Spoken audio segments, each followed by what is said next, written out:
Today on the bench we have a Matco 2234 3/4 drive air impact.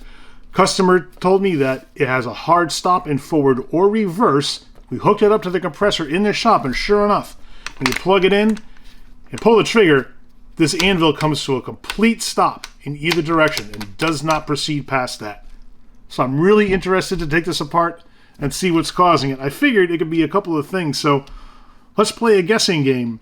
Is the problem caused by a broken hammer case, a broken anvil, a foreign body, or maybe something else entirely? Let's open it up and take a look.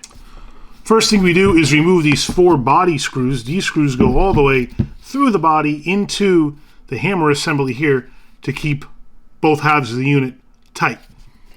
These require a T25 torque screw. Smooth. I suggest keeping the tool on a horizontal surface.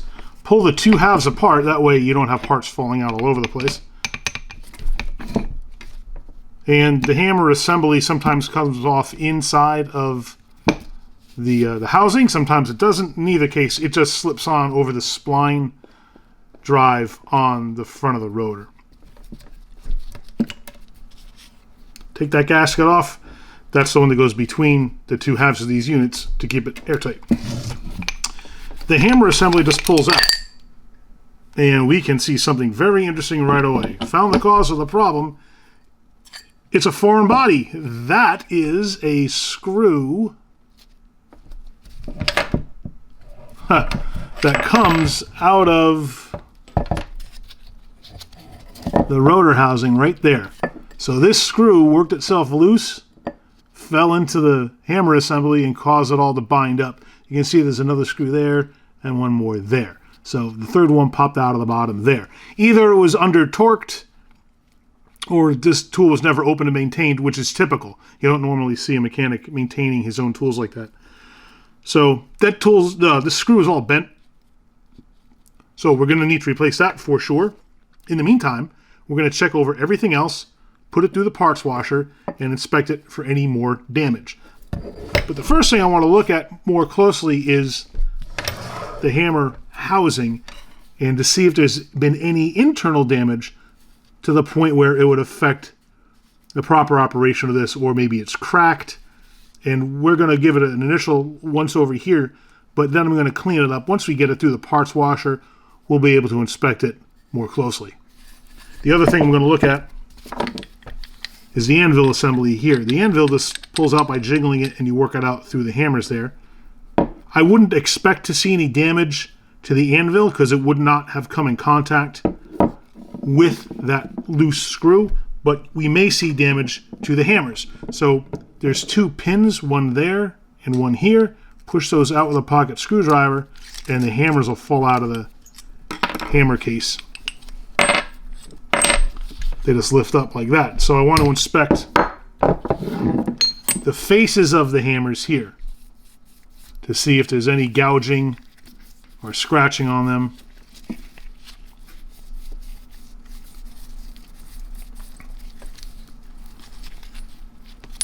But they look pretty good too.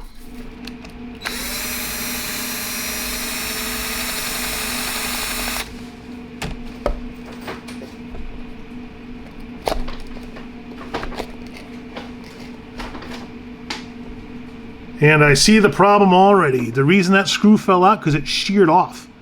That's the bottom of the screw, but there's no screw there. So that's stuck in the hole. So now we have to do a screw extraction, which is never fun or easy. So a little more disassembly, got to take this plate off and get at that screw.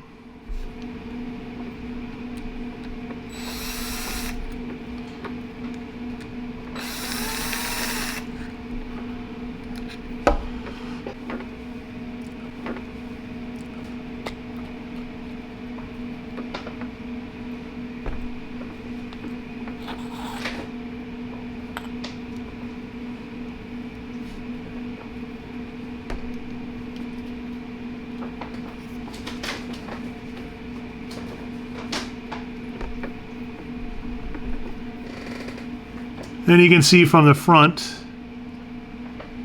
There's the remaining portion of the screw there. There is some sticking out of the back. We might be in luck. There might be enough there. I don't know how you can see. It's kind of difficult to see. There might be enough sticking up there that I can grab that and just thread it all the way out. I'm hoping. If not, then it's a pain in the neck. And anyone who's ever done a screw or bolt extraction knows that there's not one good way to do it. Sometimes you have to try multiple different ways. As long as it works, it works. So we're going to try first to grab it from this end and pull it out. Now, what concerns me, of course, is I'm assuming it's thread lock on here, so it might be an extra challenge to get that out. We might have to use a little bit of heat to see if we can melt that without damaging this plate, which I believe is aluminum, if I'm not mistaken.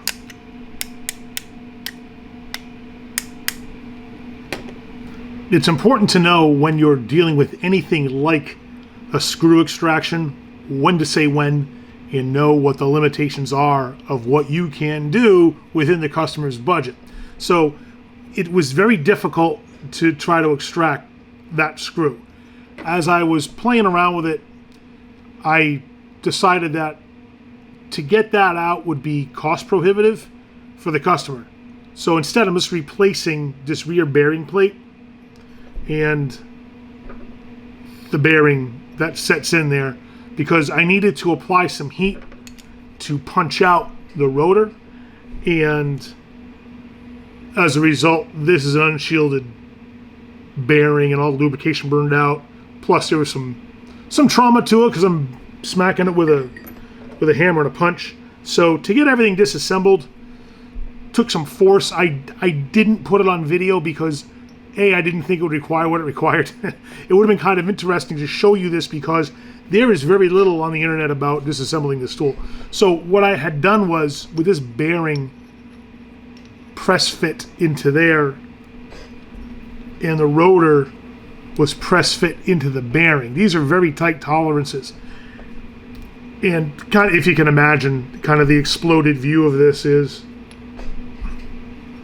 bearing plate and the rotor, and that goes through there, and then the bearing goes through there. These are rather tight tolerances, so to get this out, I had to apply heat to this whole assembly and punch out the rotor, and then to get the bearing out, I had to apply heat to this plate assembly and work a pick into the gap between the bearing and the plate, work that out, and then I was able to tap it out with a punch. Before I did that, though, I had to remember that there's a rubber O-ring that goes around the outside of this, so that I didn't melt this. I removed it first. So when you're doing work like this, two things. Look to see if there's anything you can melt that has to be removed before you apply heat. But before you apply heat and start using force, be sure there's nothing mysterious holding things together like a pin or a retainer ring or something that you don't see that would cause additional damage if you started really wailing away on it. So I double checked everything on the parts schematics to be sure there was nothing else in there, and although there wasn't much documented on this, I drew the conclusion that it was just a press fit and needed to have heat applied in order to remove it. Now, if I was wrong, then I could have damaged this rotor, and these are very expensive to replace. As it is, the plate's like 30 bucks. It's not that expensive. The bearing's not that expensive. So I figured to save the customer the cost and my time to do a screw extraction, we'll just cut bait here and replace the parts that are already damaged and just go from there. Saves him some time, makes it easier on me. Why not? Everyone wins. So once those parts come in, we're just going to replace the plate, the bearing, put the rotor back in, all the screws will go in, and this thing will be buttoned up and good to go. So stick around for that to come in. It'll probably be in about a week. But of course, it won't be a week to you. There'll just be an edit in the video, and then we keep going. Let's tackle the most difficult part of this reassembly first. The new rear end plate requires a bearing to sit in here. This is a very tight fit. So there's two parts to this. The bearing's got to go in here, and then the rotor has to go through the center of the bearing where it comes out here. That's also a very tight fit. So what I'm going to do is, so that we don't have to use brute force and pound this thing in, I'm going to heat up the plate, which should allow the bearing to slide right in. But I'm also cooling down the rotor. I've left it in my freezer now for a few hours, so hopefully that'll shrink that a little bit and it won't have a problem fitting through the center of the bearing. We can't heat the bearing up because there's lubricant in here that will run out if we do that. So we want to maintain the integrity of the bearing, but we want to alter the properties of the plate and the rotor. So first things first, let's heat this up and slide the bearing in and see how well that goes.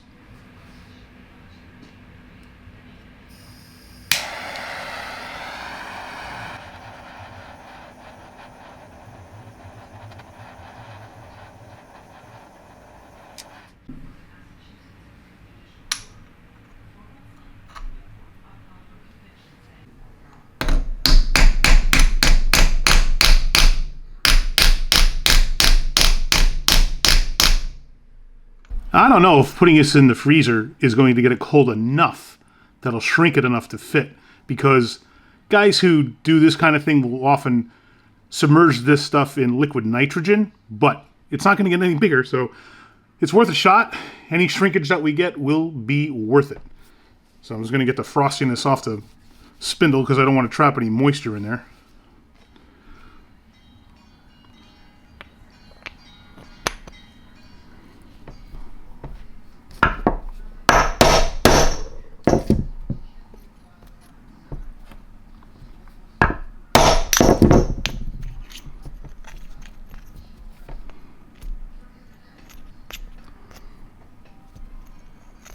Next, we're going to put this assembly inside the housing. Spline drive goes through the big hole in the front. First, we insert all the rotor blades into their slots in the rotors.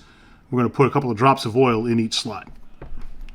It's important to know that air tool oil belongs in the back end of the tool, not grease. Grease belongs in the front end of the tool where the hammer assembly is. Use only air tool oil. Do not use like a Marvel 3-in-1 oil. Marvel does make an air tool oil that I have used in the past with good effect. Ingersoll also makes an air tool oil. Any air tool type oil will be appropriate for this application. If you use different types of oil, they can have different properties that are not conducive to this going the way you want. They can get thick and they can get gummy, so only use air tool oil in an air tool.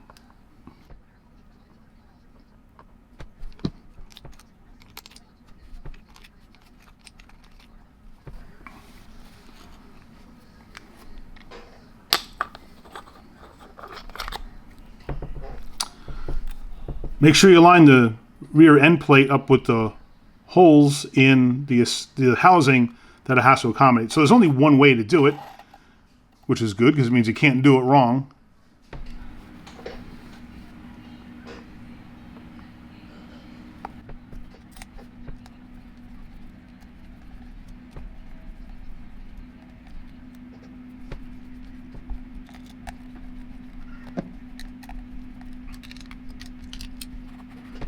And whenever you reassemble stuff like this, always make sure that rotor can still turn freely, so that you don't have something tightened down too much or you haven't pinched something. The rotor assembly now has to be inserted in the housing. This one's very simple to do. The tricky part about this is there's a screw that's kind of hidden that holds the whole assembly in, and that is poking through here. You can see the male thread on that. You access it through a hole in the back of the housing. If you don't know what's there, you might be scratching your head for a while wondering how to get, first of all, how to get this out, because you may not see it. But just don't forget about it when you put it in, because you're going to have to tighten it down. And in between the assemblies goes this gasket.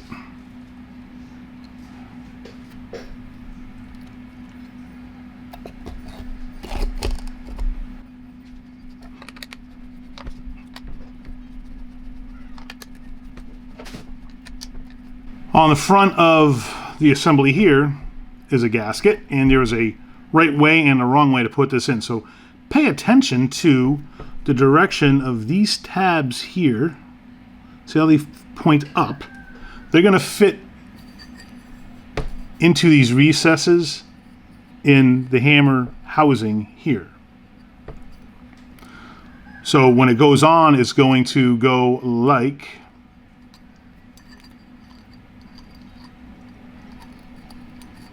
that. There's 3 of those little tabs and 3 of those recesses on the hammer housing. That's the way it's going to look.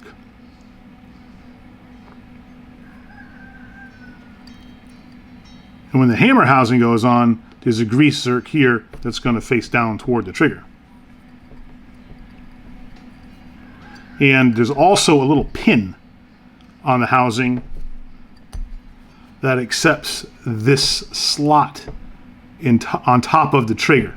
So that's how you know your orientation is going to be correct. Now we're going to lubricate the hammer assembly, and that consists of the hammer cage, 2 hammers, the anvil, and 2 pins that hold the hammers in the cage. You always forget something, and I forgot to put this O-ring on the back of the rear end plate. I mean, it's a good thing I saw this, so let me take it all apart, put this on, and I'll meet you back here as soon as I'm done. I might as well show you what it is. So around the outside here goes this O-ring. I took it off because you got to apply heat to this. I'm going to melt the O-ring if I don't. So just don't forget to put it back on like I did. You know, trust me, kids, I am a professional. Believe it or not.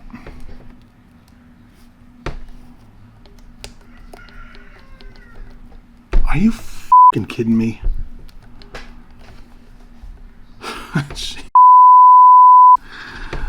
Alright, one more mistake I made. The trigger here is oriented incorrectly. You can see how what is supposed to be on the top, which is the part where the slot here is facing down toward the handle, it's got to be facing up. And I screwed that up, and I'll show you how I screwed that up.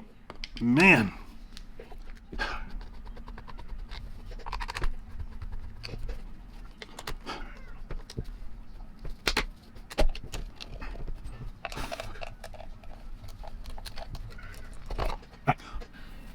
The trigger pushes this stem, which in turn pushes the valve stem here.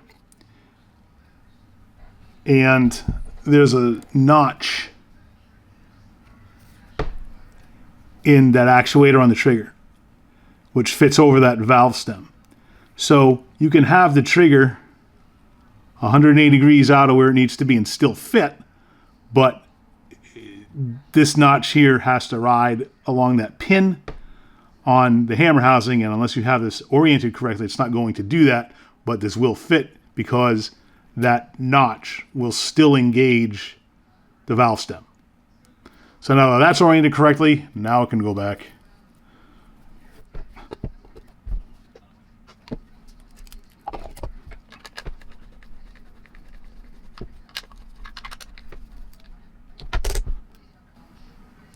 All right, we're finally ready to go? I think we're ready to go. All right. Put this aside for a second, and I'll go over how we're going to reassemble the hammer assembly. For a lubricant, we're going to use Ingersoll grease. This is their 105 grease. Again, grease in the front, oil in the back. Do not put oil in the front, do not put grease in the back. This stuff is specifically formulated for the use in air tools. You can use regular red automotive grease. It is formulated differently, however, than this stuff. And when I talked to an Ingersoll engineer about the use of lubricants, he told me it does not matter which one you use as long as you only use one and do not mix them. I think one of them's sodium-based. I think this stuff's sodium-based and the red stuff is petroleum-based or something like that. I also talked to technicians at the facility we use when we outsource repairs, and he told me the same thing. They use the red automotive grease. They don't necessarily use this. It's about the same price, so I bought this just to have on hand and make sure that I use something that's recommended by the manufacturer. So I'll show you everything that's going to happen before I cover it with lubrication. The 2 hammers go inside this cage, and the way they're oriented matters. If you look at the cutout in here, it looks like a ghost with his arms pointing up. The second hammer is identical. When you insert these, one must be oriented 180 degrees opposite of the other one, and then they overlap like this. look on the sides here and you can see that there's two notches, a thin one and a wider one, and on the other end is the same, the thin and the wider ones. So this is oriented correctly. If you had these both pointing the same direction, you'd have two of the thin notches and two of the wide notches facing each other, and the ghosts would line up. That is incorrect, because that's not going to give the proper action in forward or reverse against the anvil. So orient one 180 degrees from the other. Make sure you have the different size notches aligned, and grease the two surfaces of the hammers that are going to meet up, and then it inserts into the cage on end like this, where those notches are going to line up with the holes for the pins.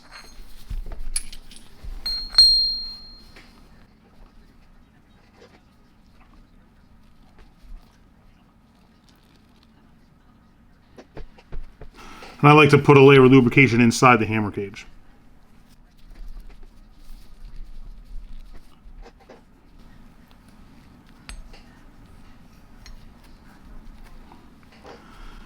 The pins just slide in these holes. The first one's going to go in pretty easy.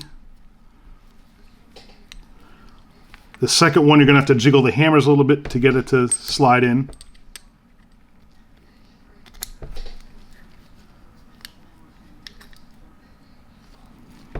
Now they're in. Don't turn this on end or the pins are going to fall out. Into this hole, we're going to insert the anvil. Lube up the dogs here liberally. These dogs are these square pieces that the hammers strike against.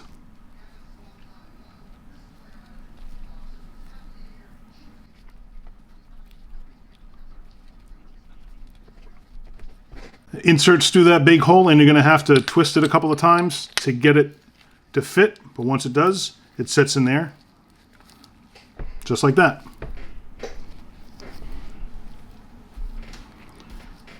This whole assembly gets inserted into the hammer housing, and it can't hurt to put some grease on the exterior surfaces of the hammer assembly.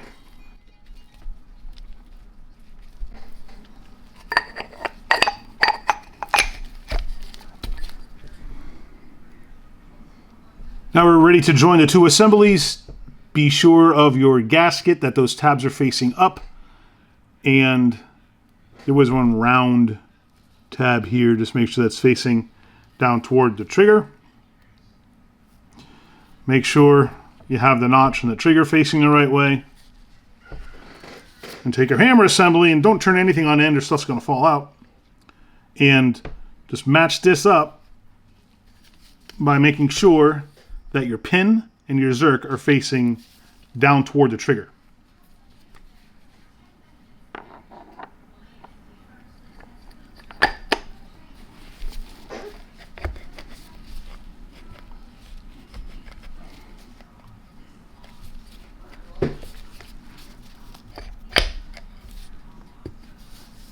Four body screws go in, a little bit of blue thread lock on those, and a T25 torque screw, and we'll finish this right up.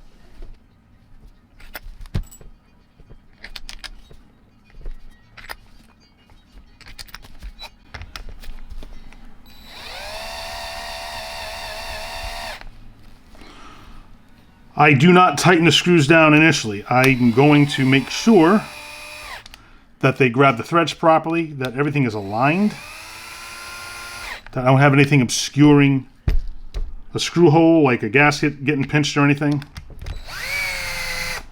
Now once I'm sure, now I'm going to go around and tighten these sequentially and progressively, because we want to apply even pressure to the gasket. So we're going to go in a cross pattern, and I'm going to start with my driver on the lowest torque setting.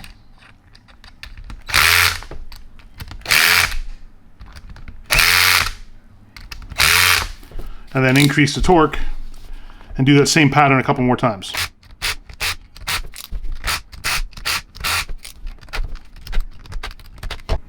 Well, aside from the couple of goofs I made getting this thing back together, it was pretty easy. I can't test it because I do not have a compressor with the right size fittings for this, because it's a 3/4 gun, it's going to require higher throughput. But I'll give it back to the customer this week, have him test it while I'm there, and see what he thinks. If everything's working okay, we're good to go. If not, then like everything else, I take care of it under warranty because I put a 90-day warranty on the repair. So I want to make sure he's happy. I want to make sure that I earned every penny of what he's being charged. And hopefully I've earned some more of his air tool repair business. Keep watching the channel because we got a ton of stuff coming down the line. More tools in the hole videos. We've got a few new repairs for air impacts that we'll be tackling. And we're going to be doing some firearm reviews too. So do me a favor. Click down here now to subscribe so you don't miss any of it. Thank you so much for watching. And remember, use a tool. Don't be one.